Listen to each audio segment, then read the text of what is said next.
အားလုံးပဲမင်္ဂလာပါ大家好老师နာမည်ကတော့ Teacher Stella ဟာမ老师ဒီနေ့HSK4 ရဲ့ပေါ့နော် lesson 5လေးကိုရှင်းပြပေးမယ် HSK4 ရဲ့ lesson 5 title လေးကဘာလဲဆိုတော့亲买对的不买贵的အဲ့တော့老师တို့ဒီ title ကိုဒီတိုင်းကြည့်ရင်တော့တခြားနားလည်မှာမဟုတ်မှန်တာဝယ်ရမယ်ဈေးကြီးတာမဝယ်ဘူးနော်ဘာအတိတ်ပဲလဲပေါ့နော်အဲ့တော့老师တို့ဒီ story တွေကိုတွားကြည့်ကြရအောင်ပေါ့နော်အဲ့တော့ဒါလေးတွေကတော့မင်းင်းကြည့်ပြီးတော့葡萄酒တို့现金တို့大街信用卡沙发广告အဲ့ဒါတွေအကုန်လုံး老师တို့မင်းင်းကြည့်ပြီးကွာတော့ပြန်တွဲလို့ရတယ်ပေါ့နော်ဒီမှာဆိုလဲ你的一般在网上买什么你ပုံမှန်ဆိုရင် internet ပေါ်မှာဘာတွေဝယ်လို့ရှိလဲ这些东西怎么样ဒီပစ္စည်းတွေကဘယ်လိုနေလဲအဲ့တော့ဘာတွေရှိလဲဆိုတော့日用品ဆိုနေ့စဉ်သုံးပစ္စည်းတွေ衣服ပြီးရင်နောက်တစ်ခုကကြာ老师တို့电器ကကြတော့老师တို့电器ဆိုတာကကြတော့ဟိုဟာပြောတာဒီလက်စစ်ပစ္စည်းနဲ့ဆိုင်တဲ့ဟာတွေပေါ့နော်电器ဆိုတာရှူကကြတော့စာအုပ်တွေအဲ့တော့ quality အားဖြင့်ဆိုလို့ရှင်ဟန်ဟောင်းလားဟိုက်ခဲလားပူထိုက်ဟောင်းလားဟန်ချလား价格ဈေးနှုန်းအနေနဲ့ဆိုရင်ထိုက်ကွေးတော့ဈေးကြီးတာလားဒါမှမဟုတ်适合ဆိုတာကကြဘယ်လိုပြောမလဲ老师သင့်တော်ရဲ့ဈေးနှုန်းလား比较便宜ဈေးသက်သာတာလားဒါမှမဟုတ်非常便宜一样ဈေးသက်သာတဲ့ဟာလား评价ကကြတော့老师တို့ဘယ်လိုပြောမလဲအဓိကတော့评价ရဲမှာဆို老师တို့ quality ရောဘာလို့အဲ့လိုမျိုးပါမှာပေါ့နော်ဟမ်းမှန်အရင်စိတ်ကျဉ်မှုရှိစေတာလား一般ပုံမှန်လားပူထိုက်မှန်တိတ်ပြီးတော့စိတ်မကျဉ်တာလားဒါမှမဟုတ်ပုံမှန်လုံးဝစိတ်မကျဉ်တာလားအဲ့လိုမျိုးပေါ့နော်စိတ်တိုင်းမကြတာလားပေါ့နော်老师တို့ဝေဖန်ကန်အကဲဖြတ်မယ်ဆိုလို့ရှိရင်အဲ့လိုပုံစံမျိုးပြောအောင်နော်老师တို့အဲ့တော့ကပထမဆုံးတီးကခက်ဝင်လေးကြည့်အောင်ပေါ့ခက်ဝင်ဤကကြတော့晚间在的家具店买沙发老师တို့家具店ဆိုတာကြတော့ဒီ Perry Boga ဆိုင်မှာဆိုလို့ရှိရင် 买沙发ဆိုတော့ Perry Boga ဝယ်ကြမယ်ပေါ့နော်沙发ဆို sorry sofa ဝယ်ကြမယ်အဲ့တော့家具က Perry Boga ကိုပြောတာ沙发က sofa打折ကကြတော့ discount ချတာ价格ကကြတော့老师တို့ဈေးနှုန်းကိုပြောတာနော် price ကိုပြောတာ质量က quality肯定ကကြတော့သေချာပေါ့流行ကကြတော့ popular ဖြစ်တာအဲ့တော့家具နဲ့ပတ်သက်ရင်ဘာတွေရှိလဲဆိုတော့你想买什么家具你ဘာ Perry Boga တွေဝယ်ချင်လဲအဲ့တော့我想买沙发ငါ sofa ဝယ်ချင်ပါတယ်打折 discount ချရဲဆိုတော့现在正在打折အခု discount ချနေပါတယ်ပြီးရင်老师တို့价格ဈေးနှုန်း价格还可以ဆိုရင်ဈေးနှုန်းလေးကတော့မစိုးပါဘူးပေါ့နော်အဲ့လိုပုံစံမျိုး质量ကကြတော့质量肯定不打折 quality ကတော့ကျင်းနေပေါ့ discount မချထားပါဘူးပြောရရင်ဈေးနှုန်းသက်သာပေမဲ့ quality ကတော့ကောင်းပါတယ်ဆိုတဲ့အဓိပ္ပာယ်ပေါ့နော်အဲ့လိုအဓိပ္ပာယ်မျိုးပြောတာ肯定ကတေချာပေါ့ဒီမှာ老师တို့နှစ်ခုလုံးပါသွားတယ်နော်ပြီးရင်流行 popular ဖြစ်တာ老师都流行个什么吧？的嘛，这种沙发是今年最流行的。ဒီ sofa ကဒီနှစ်ထဲမှာ popular အဖြစ်ဆုံးပြန်ဒီ sofa အမျိုးအစားကဒီနှစ်ထဲမှာ popular trend ဖြစ်နေဆုံးပေါ့နော်အဲ့လိုပုံစံ popular အဖြစ်နေဆုံး sofa ဖြစ်ပါတယ်ဆိုပြီးတော့เราပြောသွားတယ်အဲ့တော့เราတို့အစားဆုံးတစ်ခါလောက်ပြန်ပြီးတခြားကြည့်ကြည့်ရအောင်ပေါ့နော်တော့售货员ဆိုတာအယောင်စေးကိုပြောတာ晚间的售货员ဒီ售货员ဆိုတာဒီเรา说沙发店ပေါ့နော်家具店က售货员ဖြစ်မှာပေါ့ဒီ Perry Boga ဆိုင်ကအယောင်စေးနဲ့ပြောကြမယ်ပေါ့နော်小姐你好မမလေးမင်္ဂလာပါပေါ့နော်တကယ်တော့老师တို့ကမျိုးရိုးမသိလို့ရှောင်းကျဲပဲပြောတာမျိုးရိုးသိရင်မျိုးရိုးထည့်ပြောတာပိုကောင်းတယ်ဝမ်ရှောင်းကျဲတို့နော်လေးရှောင်းကျဲတို့အဲ့လိုလေးပြောတာပိုကောင်းတယ်မင်္ဂလာပါပေါ့နော်你想买什么沙发sorry你想买什么家具您把 Perry Boga တွေဝယ်ချင်ပါတယ်လေ需要我为你介绍一下吗需要吗ဆိုတာလိုအပ်လားဘာလိုအပ်လားလဲလို့မိတာလေ我为你ဆိုငါအနည်းအတွက်介绍一下吗မိတ်ဆက်ပေးဖို့လိုသေးလားပြောရတော့ဒီဆိုင်မှာဘာ product တွေရှိရဲအဲ့ဒါမျိုးမိတ်ဆက်ပေးဖို့လိုသေးလားတဲ့谢谢ကျေးဇူးတင်ပါတယ်我想买沙发ငါတော့ sofa ဝယ်ချင်ပါတယ်您看ကြည့်ပါအောင်这个沙发怎么样ပြောတော့တူဒါစမိတ်ဆက်ပေးပြီပေါ့နော်ဒီ sofa လေးကဘယ်လိုလဲတဲ့现在正在打折အခု discount ချနေရ比偏食ဆိုတော့老师တို့ဘာသာပြန်ဘယ်လိုပြန်လဲဆိုတော့老师ပြောပြမယ်နော်偏食ကပုံမှန်အဲ့တော့ပုံမှန်အချိန်ကိုပြောတာ偏食ကအဲ့တော့ပုံမှန်အချိန်ထက်သူကထက်ကအရှုပ်ရောက်သွားတယ်ပေါ့နော်ပီကထက်ဆိုတဲ့အဓိပ္ပာယ်ဆိုတော့老师တို့ဗမာနဲ့မတူတဲ့အချက်ကအဲ့ဒါပဲ老师ခဏခဏပြောတယ်ဗမာကအနောက်မှာရေးတယ်တရုတ်ကအရှေ့မှာရေးတယ်နော်အဲ့တော့ပီကထက်ဆိုတဲ့အဓိပ္ပာယ်ဗမာဆိုရင်ပုံမှန်အချိန်ထက်ကနောက်မှာဗမာတရုတ်ကအရှေ့မှာ အဲ့လိုမျိုးမှတ်ထားနိုင်ရပြီပြီး偏是说ပုံမှန်အချိန်ထက်便宜了1000块ဘယ်လောက် discount ချလာလဲချတဲ့ပမာဏအမြဲတမ်းလို့ရှိတော့ amount ပမာဏရဲ့နောက်ဆုံးမှရေးရတယ်1000ချနေတယ်เนาะပြောရတော့အရင်ထက်ဆိုင်1000ဈေးတက်တာရယ်ပေါ့အဲ့လိုပုံစံမျိုးပြောတာ价格还可以ဈေးနှုန်းလည်းအဆင်ပြေတယ်就是不知道今年有没有保证就是ဆိုတာဒါလေးပဲအဲ့ဒါလို့ရှိတော့ HS3 မှာလာဒီတစ်ခါပါပြီးတော့ဟုတ်တယ်မလားအများကြီးเนี่ยချွင်းချက်တစ်ခုပဲလို့အဲ့လိုပြောချင်就是နဲ့ပြောလို့ရတယ်ဒီဟာလေးတော့ပြောရရင်ဈေးနှုန်းကအဆင်ပြေနေပြီဒါလေးပဲပါလေ不知道မသိဘူးတဲ့不知量有没有保证 quality ကအာမခံနိုင်လားဆိုတာတော့မသိဘူးပေါ့နော်ပြောတော့ quality ကောင်းမှမလားဈေးနှုန်းက discount ချနေရတယ်လို့ဒီပဲမျိုးနင် function စိတ်ချပါ今年肯定不打折quality ကို discount ချထားပါပေါ့ quality ကောင်းပါတယ်ပေါ့နော်这种沙发是今年最流行的ဒီ sofa ကဒီနှစ်ထဲမှာ popular အဖြစ်ဆုံး sofa ပါတဲ့有很多种颜色可以选择有很多种颜色ဆိုတော့အရောင်အမျိုးအစားလည်းအများကြီးရွေးချယ်လို့ရသေးတယ်你可以看一下你记记吧哦အဲ့လိုမျိုးဆိုတော့ခဏလေးကြည့်လိုက်ပါဦး环境啊ပြောရယ်这个蓝色看上去不错看上去不错老师说这个蓝色的所表蓝色的沙发表喏看上去所ကြည့်ရတာ不错ဆိုတော့မစိုးဘူး就要这个吧就要ဆိုဒါလေးပဲယူလိုက်ပါတော့အဲ့လိုပြောလိုက်တယ်နော်老师说အဲ့တော့ဒါလေးကလွယ်တော့လွယ်ပါ老师说အရင်ခက်တာမပေါင်းပေါ့နော်ပုံမှန် sentence လေးပါပဲဒီလိုမျိုးဒါလေးတွေနဲ့ဘာသာပြန်တာလေးပဲတတိထားပေါ့အဲ့တော့နောက်တစ်ခုကကြတော့环境နဲ့离境在商场买东西商场ဆိုတာဒါလည်း supermarket မှာပဲဈေးဝယ်ကြမယ်ပေါ့နော်顺便ကကြတော့တလက်စားရဲဆိုတဲ့အဓိပ္ပာယ်ဘာလို့တော့ဘာမှလဲဆိုလမ်းကြုံတလက်စားရဲအဲ့လိုအဓိပ္ပာယ်မျိုးထိုင်က computer တို့ရေကတတာတို့ရေးတက်တဲ့ machine ပေါ့အဓိကတော့ machine ပစ္စည်းတွေကိုစက်ပစ္စည်းတွေရေးတက်တဲ့ machine ပေါ့နော်စက်ပစ္စည်းဆိုတာကားတို့ဘာတို့ပြောအောင်နော်ကားတို့ဘာတို့ကြာလျံနေရေးတက်ရတာလားရှိတော့ကွမ်းကားကြတော့ဘာလဲဆိုတော့ရှိတော့ဒီမှာကျကွမ်းကားလေသူကအပြည့်စုံအဲ့လိုမျိုးဟိုလိုမျိုးတော့ရှိမှာမဟုတ်မြန်မာလိုအတိအကျတိုက်ရိုက်အတိတ်ပဲတော့ဆိုအင်္ဂလိပ်လိုဆိုတော့ only ပေါ့နော်ဒီမှာတော့ကွမ်းရဲ့ဟာလေးနည်းနည်းရှင်းပြပေးမယ်ဒီမှာ上个星期光买沙发就花了2000多ပြီးခဲ့တဲ့အပတ်ကမှပြီးခဲ့တဲ့အပတ်တော့မှအဲ့လိုအထိပဲမျိုးတော့ရှိတော့ဘယ်လိုမျိုးဗမာလိုဆိုရင်အဲ့ဟာတော့မှ sofa ကိုဝယ်လိုက်တာ2000ကျော်ကုန်ထားတယ်လေအဲ့လိုအဓိပ္ပာယ်မျိုးပေါ့နော်မှားတို့ဒါလျင်တို့အဲ့လိုအဓိပ္ပာယ်မျိုးတွေပေါ့ဘာလို့လဲဆိုတော့မြန်မာ focus နည်းနည်းကျွဲတဲ့အတွက်ကြောင့်မလို့အဲ့လိုမျိုးတချို့ကျိုးတို့ဘာလို့လို့အဲ့လိုမျိုးစလုံးနေကြတော့လေဗမာရဲ့အထက်မှာသူကစာကြောင်းပုံမူတည်ပြီးအဆင်ပြေသလိုပြန်လာဆိုတော့အဓိကဘယ်လို situation မှာသုံးနေဆိုတာကိုပဲတချို့ဟာတွေကမှတ်လို့ရမယ်လို့ဆိုတော့ကျိုးတို့ဘာလို့ဆိုကျိုးဆိုရင်တော့အမြဲပြောတယ်ဒါအောင်ငါအခုချစ်ချင်လုပ်လိုက်တော့မယ်လုပ်ကိုလုပ်တော့မယ်အဲ့လိုအခြေအနေမျိုးတွေဆိုရင်ကျိုးသုံးတယ်ပေါ့နော်ဒီမှာကွမ်းဆိုတာလည်းအဲ့ဒါမျိုးပြီးခဲ့တဲ့ပတ်တုန်းကမှလှုပ်လိုက်တာလေပြီးခဲ့တဲ့ပတ်တုန်းကမှလှုပ်ထားတာအဲ့လိုမျိုးနော်နင်ဒါပြီးခဲ့တဲ့ပတ်တုန်းကမှနင်ဝယ်ထားသေးရဲ့လေအဲ့လိုအဓိပ္ပာယ်မျိုးလေးတွေဆိုအဲ့လို situation မျိုးတွေဆိုရင်ကွမ်းအောင်သုံးတယ်ပေါ့နော်အဲ့တော့ကွမ်းကတော့ ever နဲ့ ever ဆိုတဲ့အတွက်ကြောင့် ever ဆိုရင်နောက်မှာ file လိုက်တာတော့လောက်ရှိလို့တည်တယ်လောက်ရှိခဏခဏပြောထားတာနော် ever ဆိုရင် ever လို့ပြောပြီးဆိုရင် ever ကနောက်မှာ file လိုက်ပြီးသုံးထားတယ်ပေါ့နော်အဲ့တော့ကွမ်းမိုင်ဆိုပြီးတော့သုံးတယ်ပြီးခဲ့တဲ့အပတ်ကမှဝယ်ထားတာအဲ့လိုအဓိပ္ပာယ်မျိုး实在ကကြတော့တကယ်ကိုsorry 实在ကကြတော့လက်တွေ့မှာတကယ်ကိုအဲ့လိုပုံစံမျိုးပေါ့နော်实在နောက်မှလောက်ရှိလို့ရှိဟုတ်တယ်ရှီကြီးကလက်တွေ့လောက်ရှိဒီနှစ်ခုကလည်းမှားပါဆိုရှီကြီးကလက်တွေ့实在ကကြတော့တကယ်ကိုမတူเนาะ实在ကတကယ်ကိုရှီကြီးကလက်တွေ့ကြည်လန်ကကြတော့လောက်ရှိလို့ဘာပြောလဲဆိုတော့အေးပမာဏအေးခတ်နိုင်တော့အဲ့လိုပုံစံမျိုးပြောဥပမာကြည်လန်效果ဆိုရင်ဘယ်လိုအဓိပ္ပာယ်မျိုးလဲဆိုတော့ရေကတရာမှာဆိုရင်ရေကတရာတို့ air con ဆိုလို့ရှိတော့အေးထုတ်လို့တဲ့ပမာဏရှိရမလားအဲ့ဒါမျိုးပြောတာအေးခတ်နိုင်တဲ့ဟာကိုပြောအေးဘယ်လိုပြောပမာလို့ဆိုရင်အဲ့လိုရေခဲနိုင်မှုအဲ့လိုအဓိပ္ပာယ်မျိုးပေါ့နော်အေးခဲနိုင်မှုအဲ့တော့ကျင်းလျက်လျှောက်ကောဆိုအေးထွက်တဲ့နှုံဗမာလို့ဆိုရင်တော့လောက်ရှိတော့ဗမာခဏခဏသုံးတာတော့ဘယ်လိုသုံးလဲဆိုတော့အဲကွာအေးထွက်နှုံမကောင်းတော့ဘူးနော်အဲ့လိုသုံးတယ်လို့ပဲလောက်ရှိတော့ကျင်းလျက်လျှောက်ကောဆိုအဲ့လိုအဓိပ္ပာယ်မျိုးဖြစ်သွားမယ်လျှောက်ကော reset ကိုပြောတာနော် affected အကျိုးသက်ရောက်မှုအဲ့လိုအဓိပ္ပာယ်မျိုးရှန့်ကျင်းကကြတော့ critical sorry ရှန့်ကျင်းကကြတော့ငွေသားလောက်ရှိတော့ရှန့်ကျင်းကငွေသားနော်အဲ့တော့လောက်ရှိတော့စကြည့်အောင်顺便我把东汤嘞说我们顺便也买一台吧ငါတို့တလက်စားရတလုံးလောက်ဝယ်သွားရအောင်เนาะ一台ဆိုတလုံးလောက်ဝယ်သွားဘာဝယ်သွားမလဲတော့လို့ဆိုတော့ပြေဆုံးကြမှာသိရမယ်ဒါဖြစ်လို့လည်းမရရ OK 顺便买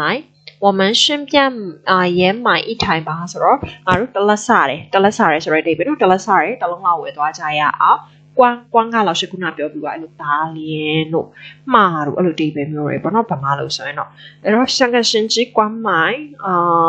沙发就花了2,000တော့ပြီးခဲ့တဲ့အပတ်ကမှဆိုဖာဝယ်ထားတာ2000ကျော်ကုန်ထားတာလေပြီးရင်实在ကကြတော့ဗာသုံးထားတယ်老师တို့实在太旧了တကယ်ကို真的呢是实在ကကြတော့လေ真的太旧了实在太旧了အဲ့လိုဒီပဲမျိုးပေါ့နော်老师တို့ဒါတွေကတော့တူတူလေးပါစစ်စစ်လေးတွေပါပြီးရင်效果ကကြတော့ reset အဲ့တော့ကြည့်လံကကြတော့အေးခက်နိုင်နော်效果 reset အဲ့တော့ကြည့်လံ效果ဆိုရင်老师ခုနပြောအေးထွက်နှုံပြောချင်တာနော်အေးထွက်နှုံကလည်းတိတ်မကောင်းတော့ဘူး现金ကငွေသားအဲ့တော့我带的现金不够ငါယူလာတဲ့ငွေသားမလောက်ဘူးအဲ့တော့用你的信用卡吧你也 credit ကပဲသုံးကြရအောင်ဆိုပြီးတော့ပြောပါတယ်老师တို့စာကြည့်အောင်ပေါ့စာဆုံးပြန်ပြီးတော့အဲ့တော့ဒီတစ်ခါဝန်ကျင်နဲ့理解ပြောပါတယ်咱家的说咱们家我们家的意思呗老师တို့နော်ငါတို့အိမ်လို့သိပဲပြော老师တို့ရုပ်ရှင်ထဲမှာဆိုခဏခဏပြောရတယ်ဟိုမှာသမီးသားတွေလင်မယားတွေဆိုရင်我们လို့သိမသုံးတော့我们အနေနဲ့တိတ်စိမ့်ဆန်သေး咱们လို့သုံးတာပုံများတယ်ဟိုရှင်းပြီးွားတဲ့အသုံးနှုန်းမျိုးပေါ့နော်အဲ့တော့咱们家လို့မသုံးတော့ပဲနဲ့咱家的လို့ပဲသုံးလိုက်တယ်冰箱太旧了ငါတို့အိမ်ရဲ့ရေကတရာရဟောင်းနေပြီ相乘正好打解ခုနကတော့老師တို့တွေ့正在打解အခုက叫正好打解ဖြစ်သွားနော်正好打解ဆိုရင်အတော်ပဲ discount ချနေရလို့ပြောတာနော်အဲ့တော့我们顺便也买一台吧ငါတို့တလက်စားရတလုံးလောက်ဝယ်သွားရအောင်今天买的东西太多了ဒီနေ့ဝယ်တဲ့ပစ္စည်းတွေအများများနေပြီ再说ထပ်ပြောရမယ်ဆိုလို့ရှိရင်ဒီအချက်ပေါ်မှာထပ်ပြောအောင်မယ်这个月家里已经花了5,000多了ဒီလာထဲမှာဆိုလို့ရှိရင်အိမ်မှာသုံးနာကသုံးနဲ့ဖြုံးနေဆိုလို့ရှိလို့ဟွာနဲ့သုံးတယ်နော်ပန်းကိုသုံးနဲ့ဟွာနဲ့တူတူပဲ5,000多了ဆို9,000ကျော်သုံးပြီးသွား这么多အဲ့လောက်ကြီးလား你不是sorry 你不会是记错了吧不会吧ဆိုလို့ရှိလို့မဟုတ်လားပါဘူးအဲ့လိုမျိုးပြောဟုတ်တယ်မအဲ့တော့是记错了吧你အမှန်မှားနေရတော့မဟုတ်ဘူးမလားအဲ့လိုလောက်ရှိလို့ပြောလိုက်တယ်နော်ဒါလေးတွေကလောက်ရှိတော့အပြင်မှာလည်းအရင်သုံးတယ်没错妈妈吧上个星期光买沙发就花了2,000多ပြီးခဲ့တဲ့ပတ်ကမှာဆိုဖာဝယ်ထားတာလေ2000ကျော်ကုန်သွားတယ်။ဒါရှိပြန်ဒီ HSK4 story လေးရဆက်ဆက်နေတာ။မသိဟိုဇလန်လေးတွေလောက်ရှိလို့တစ်ဖြက်စီလာတယ်လို့ပဲလေ။အဲ့လိုပုံစံမျိုးလေးပေါ့နော်။အဲ့တော့ဝန်ချင်းကဘာပြောလဲဆိုခုနကတော့ဆိုဖာဝယ်တဲ့အကြောင်းလေးအခုကျဆိုဖာကနေပဲဒီကတည်းကရောက်သွားတယ်။但是ဒါပေမဲ့咱家的冰箱实在太旧了。ငါတို့အိမ်ရဲ့တဲ့တက်တာကြီးကတကယ်အကိုအဲ့လိုမျိုးရဟောင်းနေပေါ့နော်ပြီးရင်တော့တစ်ခုကကြောင့်ကျင့်လန်效果也不太好了ကျင့်လန်效果ဆိုတော့အေးထွက်တော့ကလည်းမကောင်းတော့ဘူး还是买个新的吧还是说ဒါမှကောင်းမယ်ဆိုတဲ့ဒီပဲမျိုးလေးတော့ဆိုပြ advice ပေးတဲ့ပုံစံမျိုးမှာသုံးတယ်买个新的吧ဆိုတော့အတော့ဝင်လိုက်တာလေးမှာကောင်းမယ်那好吧ကောင်းပြီ我带的现金不够老师တို့ပတ်စံတွေပါတဲ့တယ်ဆိုရင်များတော့ပြန်တိုက်ဖို့ပဲသုံးတာများတယ်နော်တယ်တော့တိုက်တဲ့现金ဆိုရင်ငါဝင်လာငါယူလာတဲ့တင်လာတဲ့ပတ်စံကမလောက်ဘူး用你的信用卡吧用你的信用卡吧ဆိုတော့你ရဲ့ critically ပဲသုံးကြတာပေါ့ဆိုပြီးတော့老师တို့ပြောပါတယ်老师တို့看完上လေးစကြအောင်နော်看完上လေးကကြတော့ဘာလဲဆိုတော့李健နဲ့李健和文健在超市买礼物ဒီတစ်ခါကျတော့ဗာလဲဆိုတော့လက်ဆောင်ဝယ်တဲ့အကြောင်းဖြစ်သွားပြန်ပေါ့နော်李健နဲ့文健ပဲအဲ့တော့ရောင်းချင်ကကျတော့ဖိတ်ခေါ်တာဖိတ်ကြားတာတရားရောက်ကိုဖိတ်တယ်ဆိုရင်တော့说我请你吃饭လို့ဘာလို့သုံးတယ်မလားအဲ့တော့အဲ့ချင်းက我邀请你လို့သုံးလိုက်ရတယ်နော်တူတူပဲဖူးထောင်ကကျတော့လို့说တို့စပစ်တီကိုပြောတာ issue ကအနုပညာကွန်ကောက်ကကျတော့ကြော်ညာတွေပေါ့နော်ဝေးတောက်ကကြတော့အနံ့အရသာပြီးရင်ရိုးတံကကြတော့အားတာချက်အဲ့ဆိုအားနဲ့ချက်ကဘာဖြစ်မလဲ老师တို့ချွဲတံနော်实际ကကြတော့ဗါလဲ实际ကကြတော့လက်တွေ့မှာသူကကြတော့လက်တွေ့ဆိုတဲ့အဓိပ္ပာယ်အဲ့တော့ရောင်းချင်တဲ့ပတ်သက်တာကြည့်အောင်李老师邀请咱们去他家做客李老师ကငါတို့ကို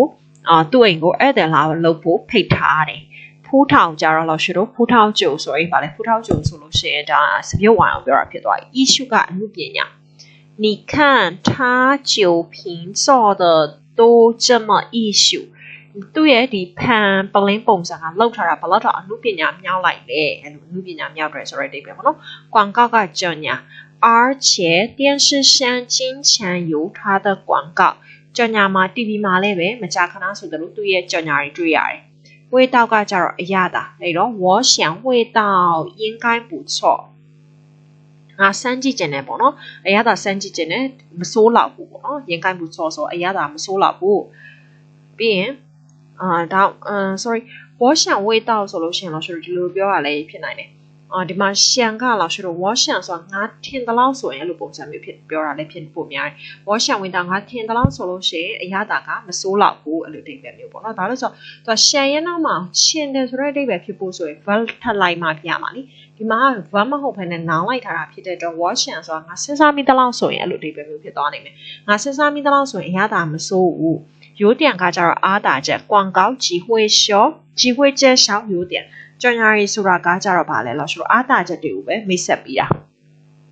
ရှစ်ကြည့်ကကြတော့လက်တွေ့မှာအဲ့တော့ရှစ်ကြည့်ဆောင်ဆိုတော့လက်တွေ့မှာတော့ဆိုပြီးတော့သူကဆက်ပြီးတော့ပြောမယ်ပေါ့နော်အဲ့တော့အစအဆုံးတစ်ချက်လောက်ကြည့်အောင်李晶ကအရင်ပြောတယ်李老师邀请咱们去他家做客给他带点什么礼物好呢李老师ကငါတို့ကိုဖိတ်ထားတယ်咱们သူတို့ကခုနကတော့အဲ့ဆို老师တို့ဝန်ကျင်းတဲ့李晶ကဖြစ်နိုင်ခြေရှိတာ老师တို့夫妻ဖြစ်ဖို့များတယ်ပေါ့နော်လင်မယားဖြစ်ဖို့များတယ်ဘာလို့ဆိုတော့咱家咱们家အဲ့လို咱们အဲ့လိုကြောက်လျှောက်သုံးနေတဲ့အတွက်ကြောင့်မို့老师တို့မှတ်မိသေးလားမသိအရင် story တွေမှာတော့လည်းလေအဲ့ဟိုလီကျင်းလက်ထက်မဲ့အကြောင်းလားမသိဘူး老师တို့ပြောတာရှိရလေအဲ့လိုမျိုးလေးသူကဆက်ဆက်နေအောင်နော်ဒီတစ်ခေါက်ကျတော့အိမ်ကိုဖိတ်တာပြောသွားတယ်ငါတို့အိမ်ကိုတဲ့ဧည့်သည်လာလို့ဖို့ဖိတ်တာသူ့အိမ်ကိုဧည့်သည်လာလို့ဖို့ဖိတ်ထားတယ်ပေါ့နော်给他带点什么礼物好呢သူ့အတွက်ဘာလက်ဆောင်ယူသွားပြီးရင်ကောင်းမလဲ老师တို့ပမာလုံးပြောတယ်လို့ပဲကောင်းမလဲနဲ့နောက်မှာဆုံးတက်လိုက်တယ်နော်带点什么礼物好呢ဘာလက်ဆောင်ယူသွားပြီးရင်ကောင်းမလဲ他很喜欢葡萄酒သူကအရင်ကိုစပြည့်ဝိုင်းကြိုက်တယ်我们就给他买2瓶葡萄酒吧အဲ့တော့2瓶ဆို2ပလင်းเนาะအဲ့တော့စပြည့်ဝိုင်း2ပလင်းယူသွားရအောင်ပေါ့နော်ဝယ်သွားရအောင်可是这里有这么多种ဆိုအမျိုးအစားတွေအများကြီးရှိတယ်你知道哪种好呢မင်းဘယ်အမျိုးအစားကောင်းလဲသိလို့လား我觉得这种不错ငါထင်တော့ဒီအမျိုးအစားမစိုး你看你记记吧啦他9瓶做的都这么艺术သူကဒီပလင်းပုံစံလောက်ထားတာဒီလောက်ကြီးအမှုပညာမြောက်တာ而且电视上经常有他的广告 TV မှာဆိုရင်လည်းပဲသူရဲ့ကြော်ညာတွေမကြာခဏတွေ့ရတယ်我想ငါတွေးကြည့်သလောက်ဆိုလို့ရှိရင်味道应该不错ရတာမဆိုးလောက်ဘူး广告机会介绍优点ကြော်ညာတွေဆိုတာက机会介绍ဆို老师တို့ကြည့်ဆိုဘယ်လောက်လေးရှိတယ်ဆိုတဲ့အဓိပ္ပာယ်လေအဲ့တော့机会介绍ဆိုတော့မိတ်ဆက်လေးပဲရှိရပါအောင်လေ优点ပြောတော့အားတာချက်ပဲမိတ်ဆက်တယ်却不会却တွေလည်း老师တို့သင်ပြီးပါရင်เนาะတန်းရှိလို့ပုံစံမျိုးပဲဒါပေမဲ့တော့မဟုတ်ဘူးသူကတော့ဒီလိုဘာသာပြန်မှာ老师ဘာသာပြန်မှာမကြည့်ကြည့်不会说他的优点 sorry 他的缺点所以သူ့ရဲ့အားနည်းချက်တွေကိုတော့ဘာမှလို့ဆိုတော့ကဒီကိုရောက်သွားတယ်သူ့ရဲ့အားနည်းချက်တွေကိုတော့ပြပြလေးမရှိဘူး却ကတော့ဆိုတဲ့အဓိပ္ပာယ်လေ老师တို့တန်းရှိဆိုရင်တော့ဒါပေမဲ့လို့ပြောတာသူ့ရဲ့အားနည်းချက်တွေဒီမှာတော့却ကတော့ဆိုတဲ့အဓိပ္ပာယ်ဖြစ်တဲ့အတွက်သူ့ရဲ့အားနည်းချက်တွေကိုတော့老师တို့ဗမာဆိုရင်တော့အဲ့လိုမျိုးပဲတော့အားနည်းချက်တွေအနောက်မှာရေးရပါတော့တရုတ်ကတော့အဲ့လိုမဟုတ်却ဆိုရင်却 plus ဘတ်နဲ့တွဲသုံးတယ်ပေါ့နော်အဲ့တော့却不会说它的有缺点实际上လက်တွေ့မှာဆိုလက်တွေ့မှာဆိုလို့ရှိရင်很多都是并不像广告上说的那么好ပစ္စည်းတော်များများဆို并不像ဆိုမစင်ဘူးပေါ့နော်မစင်ဘူးတဲ့广告上说的那么好ဆိုကြော်ညာမှာပြောတာတော့မကောင်းတတ်ဘူးเนาะကြော်ညာမှာပြောတော့မကောင်းပါဘူးပင်ပူနဲ့ပင့်နေရတယ်လို့ဆိုတော့3နိုင်သင်မိတာเนาะ所以的不能完全相信广告အဲ့ဒါကြောင့်မလို့ကြော်ညာအရီကိုအလုံးစုံယုံကြည်လို့တော့မရအောင်你说的对你说的也对你ပြောရလဲမှန်တယ်ဆိုပြီးတော့ပြောသွားတယ်အဲ့တော့老师都ဒီဟိုဟာလေးကြည့်ကြအောင်ပေါ့နော်ကိုရယူဖာလေးတွေခံတင်ကတေးကြပေါ့ခံတင်တော့မှာတော့လွယ်ပါတယ်老师တို့ခံတင်ကိုအရင်ဆုံးမှာသုံးလမ်းဆိုတော့ FF အနေနဲ့သုံးမယ်เนาะ FF အနေနဲ့သုံးမယ်ဆိုရင်ဘယ်လိုတိတ်ပဲ FF ဆိုရင်တော့老师တို့အမြဲတမ်းပြောရဲ FF ကအနောက်မှာ var လိုက်တာများတယ်你放心စိတ်ချပါ尽量肯定不打结 quality ကို discount မချထားပါဘူးအဲ့တော့ discount မချတဲ့ဒီမှာတော့သူက negative ပြောတာဖြစ်တဲ့အတွက်ပူလေးပါအလင်းမှာထည့်ပေးရပါတော့每天喝一点葡萄酒对身体有什么好有很好处 sorry 有好处的比如你来呢这边外人呢道歉说是这么一个高莫西吧但是不能喝太多免热到了免喝太多就肯定对身体不好免到也呢这么一个高莫身体包高嘛唔好ဘူး你媽都對身體吧，老師都對身體有影響嘅，我比較唔發嚟㗎。但係များ多片肯定啊，even 你那東西咯，那麼發嚟嘅，地價包數嚟啲咯。肯定啊，那都過把嚟說，而且對你那東西啊，你而且對你那東西，所以呢，老師都把嚟များ多片 the plus noun also 那東南亞嚟，肯定的是說真地嘅技術喺度上面咯。不能肯定的是，真地的给啥么好嘢，地价的给啥么好嘢，没发生过的事。但卡嘛没撇不的给啥说了先，最好不要说，没表达啊讲说没。啊，那老师都爸妈是干嘛那些呢？是个帮 normal 不咯？老师都报答是干嘛那些好的嘛？地咧么地价地有，咩咧慢慢讲，地嘅咧撇么啦地，啊咧မျိုး嘢說，啊咧是卡嘢說撇嚟，沒表達啊講說咩？好的嘛？老師都誒，表達是講。ငါမွေးလေးတွေလေပေါ်မှာလွင့်သွားတယ်လို့ပဲအဲ့လဲဆိုတော့တစ်ခါပြောပြရဲ့စကားကပြန်ပြီးတော့အဲ့လိုမျိုးဘယ်လိုပြောမလဲလို့ဆိုတော့ပြန်ရုပ်သိမ်းဖို့ခက်တယ်ပေါ့နော်စကားကြုံရင်ရုပ်ဖို့ခက်တယ်ဆိုတော့အဲ့ဒါကြောင့်မို့စကားတွေကိုသတိထားပြောရမယ်ဆိုတဲ့အဓိပ္ပာယ်ပဲပြောတာပေါ့နော်ဒါပေမဲ့ဒီမှာတော့ adjective အနေနဲ့သုံးရတဲ့အတွက် 肯定的是ဆိုတဲ့အဓိပ္ပာယ်ပြီးရင်နောက်တစ်ခုကကျတော့ 肯定ကဘာလဲဆိုတော့affirmative positive အနေနဲ့ပြောလို့ရတယ်ဆိုတော့ဘယ်လိုမျိုးပြောရလဲဆိုတော့ဆိုတော့ဥမာ肯定的真的သုံးတာနဲ့တူတယ်ပဲ肯定的သိကြတာပေါ့အဲ့လိုပုံစံနဲ့သုံးလို့လည်းရတယ်ဒါလို့ဆိုတော့ဖမလို့ဆို yes လို့အဲ့လိုမျိုးပေါ့နော်ဟုတ်တယ်သိကြတယ်အဲ့လိုမျိုးအဖြေပေးလိုက်တယ်လို့ပဲနင်ရှက်မှုလက်မန်တအိုက်ချင်မှာနင် romantic ဆန်နဲ့ချစ်ချင်းမြတ်တာတွေကိုကြိုက်လားလို့တဲ့အဲ့လိုမျိုးမေးလိုက်ရင်တဲ့相信သိကြတယ်大部分人的回答都是肯定的လူတော်တော်များများရဲ့အဖြေကပါလေ肯定的都是肯定的ဆို yes လို့ဖြေကြလိမ့်မယ်သိကြတာပေါ့သိကြပေါက်ကြိုက်တာပေါ့အဲ့လိုမျိုးလေးဖြေကြလိမ့်မယ်လို့ပြောအဲ့လိုမျိုးလဲသုံးလို့ရပါတယ်ဆိုပြီးတော့သုံးသွားတယ်အဲ့နော်肯定သုံးမျိုးရှိပါတယ်肯定က老师တို့အဲ့လိုမျိုးof course ဆိုပြီးတော့အဲ့လိုအဓိပ္ပာယ်မျိုးနဲ့သုံးတဲ့အချိန်မှာလည်းသုံးလို့ရတယ်သိကြတာပေါ့肯定的都是肯定的အဲ့လိုမျိုးဆိုရင်သုံးလို့ရတယ်ပြီး adjective အနေနဲ့ဆိုရင်တော့ဗါလဲ the plus noun နဲ့တွေ့ရပါတော့肯定的是တို့ပါတော့နော်肯定的信息တေချာတဲ့တည်င်းတွေအဲ့လိုပုံစံမျိုးတွေပေါ့နော်ပြီးရင် adverb အနေနဲ့တော့ရင်တော့အနာမ but ကတ်တယ်ပေါ့နော်များသောအားဖြင့်တော့肯定ကတေချာရဲဆိုတဲ့အဓိပ္ပာယ်တွေမှာပါပါတယ်ပြီးရင်နောက်တစ်ခုကကျတော့ဗာလဲဆို再说再说လဲလွယ်ပါတယ်再说လဲလွယ်ရဆိုတာကြောင့်ဘယ်လိုမျိုးလဲဆိုတော့再说ဆိုထပ်ပြီးပြောရမယ်ဆိုလို့ရှင်အဲ့တော့ပထမဆုံးတစ်ချက်အနေနဲ့တော့ဗာလဲသုံးတာလဲဆိုတော့再说ကိုတဲ့老师တို့ဒီပေါ့နော်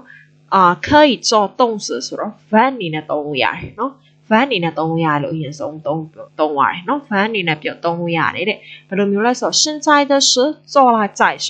အခုကိစ္စကိုလုပ်ပြီးမှထပ်ပြောဒါဆို you valley အနေနဲ့သုံးတာ以后的事以后再说နောက်မှကိစ္စကိုနောက်မှထပ်ပြောဒါဒီမှာ van အနေနဲ့သုံးရတာ verb ဆိုတော့ subject verb object ပြည့်စုံတဲ့ဟာတစ်ခုပဲနော်ဒါမှမဟုတ်လည်းဒီတိုင်း verb action တစ်ခုပဲပြီးရင်你不是喜欢那件衣服大衣吗怎么不买了呢？你ဘာလို့你你有ကြိုက်တယ်မဟုတ်လားအပေါ်ထဝတ်စုံကြိုက်တယ်မဟုတ်လားဘာလို့မဝယ်တာလဲ我真的很喜欢ငါတကယ်ကြိုက်တယ်不过没有我的号了ငါရဲ့ size မရှိတော့下次再说吧နောက်တစ်ခါမှပဲထပ်ပြောတာပေါ့ဒါလည်း van အနေနဲ့ပဲသုံးရတာအဲ့တော့ပထမဆုံးအနေနဲ့ထပ်ပြောရဲဆိုတဲ့အဓိပ္ပာယ်မျိုးပါပဲဒါပေမဲ့ဒါ van အနေနဲ့သုံးတယ်ပေါ့နော်နောက်တစ်ခါကျတော့ conjunction အနေနဲ့သုံးမယ်တဲ့အဲ့ဒါတော့ကျွန်တော်စာပိုက်ထဲမှာလည်းတွေ့ထားတယ်ဥပမာငါက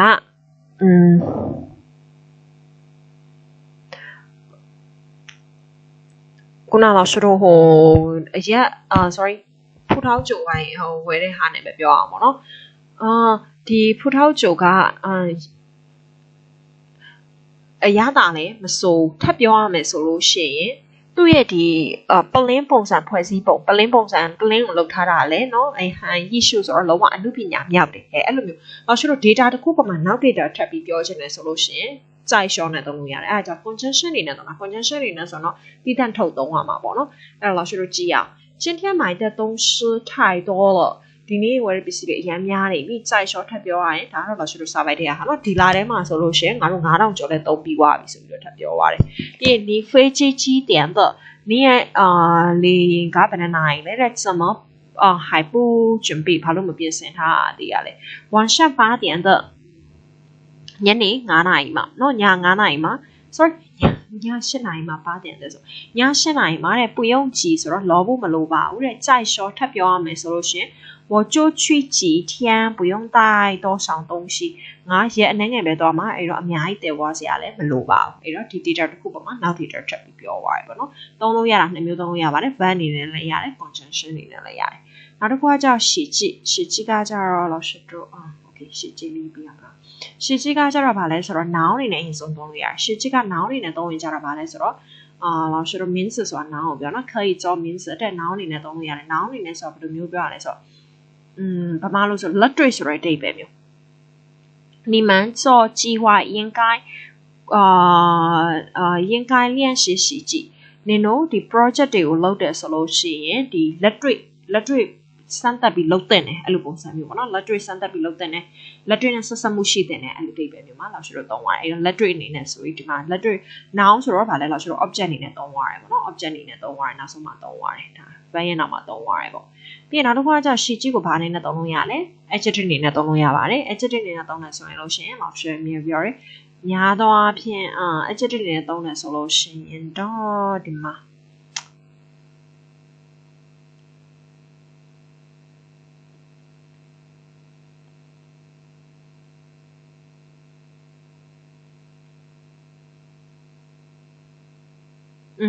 ဒီမှာရှိကြည့်工作เนาะရှိကြည့်工作ဆိုပြီးတော့တကယ်တော့ရှိကြည့်တဲ့工作လို့သုံးလို့ရတယ်ဒါပေမဲ့ရှိကြည့်တဲ့工作ကတော့အသုံးနေတယ်အဲဒါကြောင့်ရှိကြည့်工作ပဲသုံးရတာလောက်ရှိလို့ပါလဲဆိုလက်တွေ့အလုပ်လောက်ရှိလို့အဲ့တော့စာကြောင်းလေးဘာသာပြန်ကြည့်အောင်ပေါ့နော်လက်တွေ့အလုပ်ဆိုတာဘာပြောချင်တာလဲဆို听说你大学2年级的时候就开始在广告公司工作了ပြောတဲ့ကြတာကတော့你second year ကဒီကျညာကုမ္ပဏီမှာစအလုပ်လုပ်နေပြီပေါ့နော်这样做不会影响你的学习了吧အဲ့လိုလုပ်ချင်က你ရဲ့ပညာသင်ကြားရေးကိုမထိခိုက်ဘူးလား我认为不会ငါထင်တာတော့မဖြစ်ပါဘူး实际上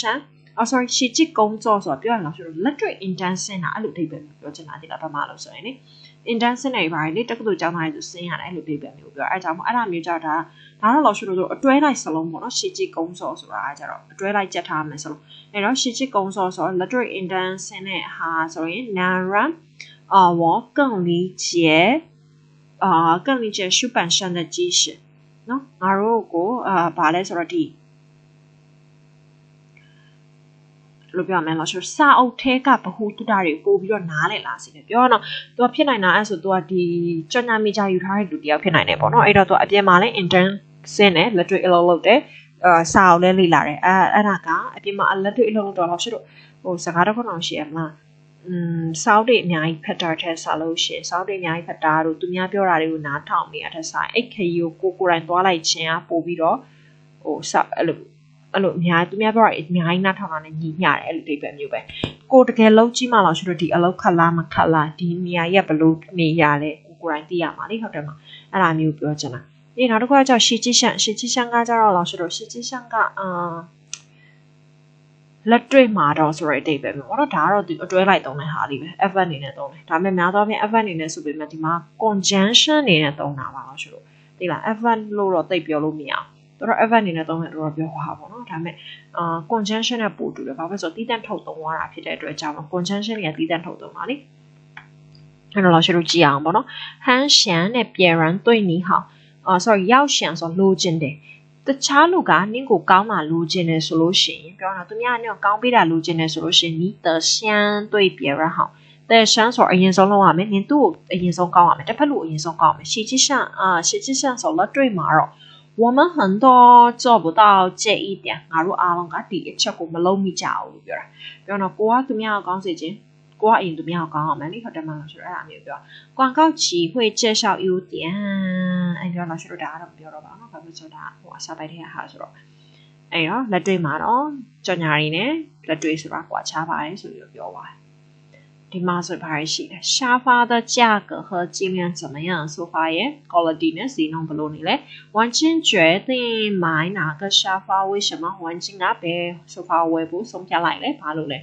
完全为什么想买边山完全ကဘာလို့一个的我讲了